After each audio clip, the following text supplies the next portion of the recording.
Hey everyone, welcome to Sarkariyat once again. तो इस video में हम लोग अपना थर्ड पार्ट डिस्कस करेंगे जीके क्वेश्चंस के लिए, जो कि एम्स बीएससी नर्सिंग के पॉइंट ऑफ व्यू से काफ़ी ज़्यादा इंपॉर्टेंट है। तो इससे पहले कि अगर आपने 2 लेक्चर्स नहीं देखे तो उनको भी आप जाकर चेकआउट कर सकते हो। प्लेलिस्ट का लिंक जो है मैं आपको कमेंट सेक्शन में दे दूंगा, वहां से जाके आप देख लेना, ठीक है। तो अब थर्ड पार्ट में हम कुछ और इंपॉर्टेंट जीके क्वेश्चंस डिस्कस करेंगे जो कि अभी करंट अफेयर्स के बेसिस पर ही हैं, यानी कि ऐसी चीज़ें डिस्कस करेंगे जो कि इंडिया में पहली बार हुई हैं या फिर वर्ल्ड में कहीं पर पहली बार हुई हैं, ठीक है। तो ऐसे टॉपिक से क्वेश्चंस आने की प्रोबेबिलिटी काफ़ी ज़्यादा रहती है, तो इसी को हम डिस्कस करेंगे। तो स्टार्ट कर लेते हैं। यहाँ पर हमारा पहला पॉइंट जो है वो है India's longest cable stayed bridge, ठीक है। तो इसका नाम आपने अभी रिसेंटली सुना भी होगा न्यूज़ में, सुदर्शन सेतु करके, जो कि गुजरात में है। एंड ये जो है आपका द्वारका में है, ठीक है, द्वारका गुजरात में है। तो इंडिया का जो सबसे लंबा केबल ब्रिज है, ठीक है। केबल स्टेट ब्रिज का मतलब जिसको लाइक केबल से हैंग किया गया है, केबल से बनाया गया है, तो केबल पर इसका सपोर्ट है, बेसिकली आप ऐसा समझ सकते हो, ठीक है। तो ये वाला जो ब्रिज है वो आपका सुदर्शन सेतु है और ये आपका द्वारका गुजरात में है। उसके बाद नेक्स्ट यहाँ पर name of world's first wooden satellite. तो ये भी काफ़ी ज़्यादा इंपॉर्टेंट है क्योंकि अभी ये रिसेंटली ही इसको डेवलप किया गया है। और ये जो वुडन सैटेलाइट है, यानी कि ये वुड से बना है, लकड़ी से बना है, ये पहला ऐसा सैटेलाइट है जो कि वुड से बना है। और इसका जो नाम है वो है लिग्नोसैट, और इसको यहाँ नासा और एक जेक्सा, ये 2 आपकी स्पेस रिसर्च ऑर्गेनाइजेशन से जिन्होंने इसको डेवलप किया, ठीक है। तो लिग्नोसैट करके आप नाम याद रख लो, वुडन सैटेलाइट। ये जो है वर्ल्ड का फर्स्ट वुडन सैटेलाइट है, तो ये क्वेश्चन पूछा जा सकता है, ठीक है। नेक्स्ट है आपका first state to implement UCC, ठीक है। तो इंडिया की ऐसी पहली कौन सी स्टेट बन चुकी है, कौन सा ऐसा राज्य बन चुका है जिसने यूसीसी को इम्प्लीमेंट किया। यूसीसी का मतलब होता है यूनिफॉर्म सिविल कोड। तो यूनिफॉर्म सिविल कोड का मतलब बेसिकली ये होता है कि मतलब ये आपका एक ऐसा लॉ है जो कि सारे रिलीजन के ऊपर रहता है। तो जैसे हर रिलीजन के अपने अलग अलग ट्रेडिशंस होते हैं हर किसी चीज को लेकर, लाइक मैरिज के रिगार्डिंग उनके अगर सपोज खुद के लॉज हैं, या डिवोर्स से रिलेटेड उनके कुछ अलग लॉज हैं, या फिर कोई प्रॉपर्टी इनहेरिटेंस के कुछ अलग लॉज है, तो उनको एक लॉ बना देना, वो आपका होता है यूनिफॉर्म सिविल कोड, ठीक है। तो रिलीजन्स अपने अपने लॉ ना बना के बल्कि उसके ऊपर एक कॉमन लॉ आ जाएगा जो कि सभी रिलीजन्स के लिए एप्लीकेबल होगा, तो वो आपका इसमें आ जाता है यूसीसी में, यूनिफॉर्म सिविल कोड में। और एक चीज ये ध्यान रखना कि ये एसटी यानी कि शेड्यूल ट्राइब्स के लिए ये नहीं होता है। शेड्यूल ट्राइब्स के जो पीपल होते हैं वो इससे बाहर होते हैं, बाकी सभी पर ये लागू होता है। तो शेड्यूल ट्राइब्स यानी कि एसटी कैटेगरी के जो पीपल हैं या एसटी कम्युनिटी से जो बिलोंग करते हैं, उनको इस चीज का राइट होता है कि वो इससे हट मतलब इससे बाहर जा सकते हैं एंड अपनी चॉइस के अकॉर्डिंग अपने रूल्स को बना सकते हैं, ठीक है। तो ये ध्यान रखना है। और ये कॉन्स्टिट्यूशन के आर्टिकल नंबर 44 में इसका जिक्र किया गया है। तो ये क्वेश्चन भी पूछा जा सकता है कि भाई यूनिफॉर्म सिविल कोड जो है कॉन्स्टिट्यूशन में कौन से आर्टिकल में उसका मेंशन है।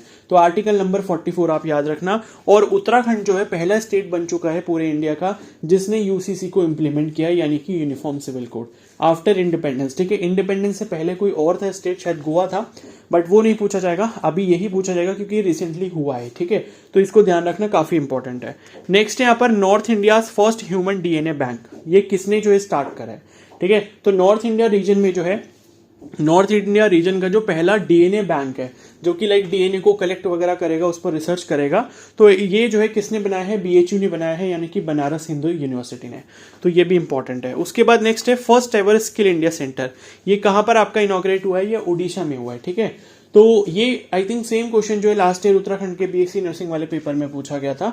तो लाइक ये 2023 का ही क्वेश्चन है, बट ये काफी इंपॉर्टेंट है क्योंकि एक इकलौता स्किल इंडिया सेंटर है जो अभी ओपन हुआ है, और ये कहां पर हुआ है, उड़ीसा में हुआ है, ठीक है। तो काफी इंपॉर्टेंट है। नेक्स्ट यहाँ पर world's first air taxi service. तो ये कुछ ही टाइम पहले की बात है, आई थिंक 2-3 मंथ्स हुए हैं इस बात को, जब ये अभी न्यूज में आया था कि पहली जो है वर्ल्ड की पहली एयर टैक्सी सर्विस, यानी कि लाइक हेलीकॉप्टर से आप समझ सकते हो कि एक हेलीकॉप्टर को टैक्सी की तरह इस्तेमाल करना। तो ऐसी सर्विस कहां पर शुरू की गई है, दुबई में की गई है, ठीक है। तो ये भी काफी इंपॉर्टेंट है। नेक्स्ट है यहाँ पर इंडियाज लॉन्गेस्ट सी ब्रिज, ठीक है। तो सी ब्रिज का मतलब कि जो कि समुद्र के ऊपर बना हुआ है, ऐसा सबसे लंबा ब्रिज कौन सा है इंडिया का, वो है अटल सेतु, जो कि मुंबई से लेके नवी मुंबई जो है इसको ज्वाइन करता है। तो मुंबई से नवी मुंबई को ये ज्वाइन करता है। इसकी लंबाई आई थिंक 21 किलोमीटर के आसपास है, और ये एक 6 लेन आपका मतलब इसमें 6 लेन बने हुए हैं ये ब्रिज में, मतलब 6 लेन्स बने जिसपे गाड़ियां जो है 6 अलग अलग लेन्स पर चल सकती हैं, ठीक है। तो 6 लेन का ये बना है। अटल सेतु मुंबई में है और ये इंडिया का लॉन्गेस्ट सी ब्रिज है, तो इसको ये ध्यान रखना। और मुंबई से नवी मुंबई के बीच में इसकी लंबाई लगभग 21 किलोमीटर के आसपास है। नेक्स्ट है यहाँ पर फर्स्ट हाइजीनिक फूड स्ट्रीट, ये कहाँ पर शुरू हुआ है? ये उज्जैन में हुआ है, ठीक है। तो ये पहला हाइजीनिक फूड स्ट्रीट है इंडिया का, जो कि कहाँ स्टार्ट किया गया? उज्जैन में किया गया है। थोड़ा सा इंपॉर्टेंट है बट मैंने इसको मेंशन कर लिया है, ठीक है। इसके बाद एक और बहुत ही इंपॉर्टेंट क्वेश्चन आता है, इंडिया फर्स्ट ऑल गर्ल सैनिक स्कूल, ये आपका कहाँ ओपन हुआ है? तो आप सभी को सैनिक स्कूल के बारे में पता होगा, अगर नहीं पता तो मैं बता देता हूँ। सैनिक स्कूल होता है मतलब क्या, वहां पर लाइक सिलेक्शन होता है आपका, जैसे अगर किसी को सैनिक स्कूल में पढ़ना होता है तो या तो वो क्लास 6 में एडमिशन लेता है या फिर क्लास 9th में एडमिशन लेता है, उसके लिए एंट्रेंस एग्जाम होता है। तो सैनिक स्कूल में बेसिकली होता है कि आपको उसी तरीके से आपको प्रिपरेशन करवाई जाती है सो दैट कि आप बाद में जाके इंडियन फोर्सेस को आप ज्वाइन कर पाओ, ठीक है। जैसे कि इंडियन आर्मी हो गया या इंडियन नेवी हो गया या इंडियन एयरफोर्स हो गया, तो उसी तरीके की प्रिपरेशन आपको यहाँ पर स्कूल लेवल से ही करवा दी जाती है, ठीक है। तो वो आपके सैनिक स्कूल्स होते हैं और ये हर स्टेट में आपके कहीं ना कहीं आपको मिल जाएंगे, ठीक है। तो यहाँ पर एक इंडिया का पहला ऐसा सैनिक स्कूल ओपन हुआ है जो कि कंप्लीटली गर्ल्स के लिए। तो पहले क्या होता था, पहले तो आपका जो सैनिक स्कूल होता था वो सिर्फ बॉयज के लिए होता था। उसके बाद अभी कुछ ही टाइम पहले, आई थिंक 2-3 साल पहले ही गर्ल्स को भी अलाउ किया गया सैनिक स्कूल में। लेकिन अब जो है अभी कुछ ही मतलब आई थिंक कुछ मंथ्स पहले की बात है कि इंडिया में पहला ऐसा सैनिक स्कूल बन गया जो कि सिर्फ और सिर्फ गर्ल्स के लिए, ठीक है। तो कुछ ऐसे कोएड वाले भी हैं, ठीक है, मतलब मैक्सिमम आपके कोएड वाले हैं अभी, लेकिन उसमें से एक लौता जो है ऐसा बन गया है जिसमें सिर्फ और सिर्फ फीमेल कैंडिडेट्स अलाउड है। तो ये आपका कहां पर ओपन हुआ है? ये वृंदावन यूपी में हुआ है, वृंदावन उत्तर प्रदेश। इसको ध्यान रखना, बहुत इंपॉर्टेंट क्वेश्चन है। नेक्स्ट है एशियाज लार्जेस्ट डीसैलिनेशन प्लांट, ठीक है। तो डीसैलिनेशन का मतलब क्या होता है? जो आपका सेलाइन वाटर होता है उसको फ्रेश वाटर में कन्वर्ट करना, यानी कि जो आपका खारा पानी होता है, नमकीन पानी होता है, उसको आपको पीने लायक जब बनाना होता है तो उसके लिए आप प्रोसेस करते हो डीसैलिनेशन। सेलाइन का मतलब होता है कि जो उसमें सॉल्ट्स मिले होते हैं उसको हटा देना, ठीक है। डीसैलाइन का मतलब उसको हटा देना। तो डीसैलिनेशन प्लांट जो एशिया का लार्जेस्ट है, इसको कहां पर सेटअप किया गया है? तमिलनाडु में किया गया है। तो ये भी एक इंपॉर्टेंट क्वेश्चन है बिकॉज ये एशिया का लार्जेस्ट है जो तमिलनाडु में हुआ है।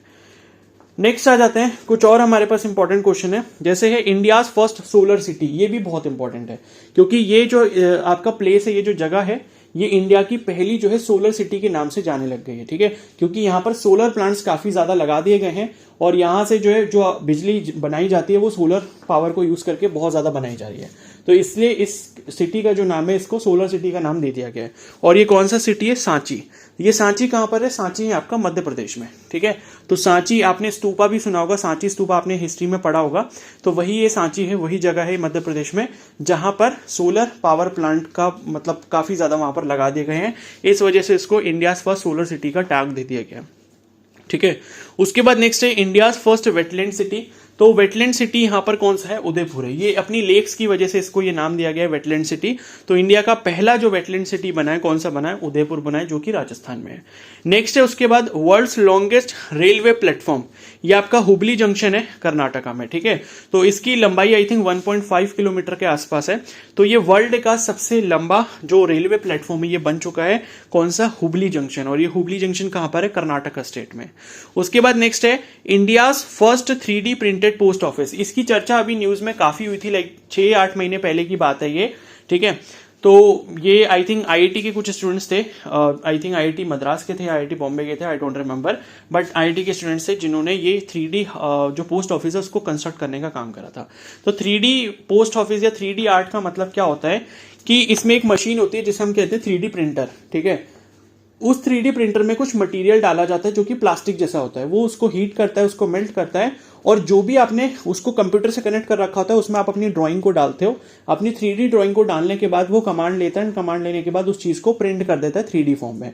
तो आजकल इसका जो इस्तेमाल है टॉयज वगैरह बनाने में बहुत ज्यादा किया जाता है, ठीक है, या छोटे छोटे जो कंपोनेंट्स हो गए, मशीनरी के कंपोनेंट्स हो गए, उनको बनाने में काफी ज्यादा इस्तेमाल किया जाता है। तो इसी टेक्नोलॉजी का इस्तेमाल करके, 3D प्रिंटिंग का इस्तेमाल करके एक पोस्ट ऑफिस बनाया गया, और कहां पर बनाया गया? बेंगलुरु में बनाया गया। तो ये इंडिया का पहला 3D प्रिंटेड पोस्ट ऑफिस है, इसलिए ये न्यूज काफी ज्यादा इंपॉर्टेंट है। नेक्स्ट यहाँ पर Asia's largest bio CNG plant, ये कहां पर है? इंदौर में। तो एशिया का सबसे बड़ा जो बायो सीएनजी प्लांट है, यानी कि कंप्रेस्ड नेचुरल गैस जो बनाता है बायो सीएनजी प्लांट, उसका जो लोकेशन है वो कहां पर? इंदौर मध्य प्रदेश में, ठीक है। नेक्स्ट है यहाँ पर India's first liquid mirror telescope, ये भी काफी चर्चा में रहा था अभी पिछले साल से, ठीक है। तो ये जो है इंडिया का पहला लिक्विड मिरर टेलीस्कोप है। तो आपसे पूछा जा सकता है कि कहां पर है? तो ये देवस्थल ऑब्जर्वेटरी में है, जो कि ये नैनीताल उत्तराखंड में है, ठीक है। तो इतना आपने याद रखना है कि ये कहां पर है? देवस्थल ऑब्जर्वेटरी में है, और ये ऑब्जर्वेटरी कहाँ पर है, आपके नैनीताल उत्तराखंड में है। तो इसको वहां पर सेटअप किया गया और ये इंडिया का पहला लिक्विड मिरर टेलीस्कोप है। ठीक है, तो ये कुछ ऐसे आपके इंपॉर्टेंट पॉइंट्स थे जो कि इंडिया में पहली बार हुए हैं, या इंडिया के लार्जेस्ट हैं, या इंडिया के बड़े सबसे बड़े हैं, या एशिया की सबसे बड़ी चीज है वो। तो इन सब पर मैंने आपको इंपॉर्टेंट क्वेश्चंस बता दिए, और ये आपसे काफी ज्यादा पूछे जाने की प्रोबेबिलिटी यहाँ पर काफी ज्यादा है। ठीक है, और एक लास्ट क्वेश्चन यहाँ पर रह गया है, India's first under water metro. ये भी काफी चर्चा में आया था अभी कुछ टाइम पहले कि इंडिया का जो है पहला अंडर वाटर मेट्रो, यानी कि ऐसी मेट्रो ट्रेन जो कि पानी के नीचे चलती है। ठीक है, तो ये आपका कोलकाता में हुआ है। कोलकाता में आपकी इंडिया की पहली अंडर वाटर मेट्रो स्टार्ट की गई है। तो ये क्वेश्चन भी इंपॉर्टेंट है। ठीक है, तो आई होप आपको सारी चीजें अच्छे से समझ आ गई होंगी, और बाकी जो भी और कुछ इंपॉर्टेंट टॉपिक्स हैं वो मैं अपकमिंग वीडियोस में आपको दूंगा। तब तक के लिए आप जो है इन सबको रिवाइज करो और बाकी अपनी प्रिपरेशन को अच्छे से करते रहो। और अगर आप चैनल पर नए हो तो सब्सक्राइब कर लो और बेल आइकन को प्रेस कर लो, ताकि जब मैं नेक्स्ट पार्ट अपलोड करूंगा तो उसकी इन्फॉर्मेशन आपको मिल जाएगी। Okay, so thank you and have a nice day.